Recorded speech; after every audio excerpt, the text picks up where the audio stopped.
Merci beaucoup à chacun pour ces très belles présentations, ô combien importantes. Je m'interrogeais, suite à l'intervention du professeur Zabalia, sur cette notion de perception différente de la douleur à partir de l'âge de 7 ans. Comment vous l'expliquez et comment on explique en parallèle, dans ce cas-là, faire autant de TP pour les enfants, ce qui m'intéresse fortement d'ailleurs, mais qu'est-ce que cette limite de 7 ans et comment on peut la redescendre en cas de besoin ou la faire évoluer, parce que je trouve ça un peu... Ça veut dire qu'avant 7 ans, on ne souffre pas plus que les autres. Voilà, je m'interroge simplement. Peut-être je n'ai pas été clair. La différence qu'on observe entre les trajectoires d'enfants typiques et de personnes atteintes de paralysie cérébrale, ça concerne la représentation du corps.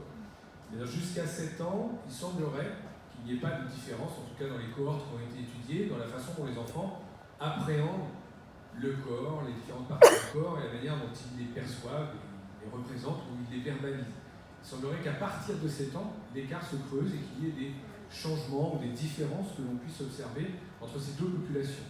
Ce qui fait penser à de nombreux auteurs qu'il y a une composante verbale importante dans la façon de décrire le corps, de parler du corps, de faire référence au corps, qui peut-être ne serait pas suffisamment, alimenté, suffisamment enrichi, ou suffisamment en phase avec les expériences perceptives ou motrices des personnes atteintes de paralysie cérébrale, ce qui ferait qu'ils seraient moins à l'aise ou moins fréquemment,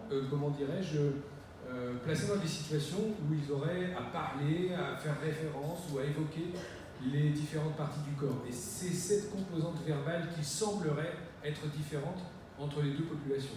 Il n'y a pas d'élément concernant la perception de la douleur. C'est vraiment concernant la perception du corps, la représentation du corps.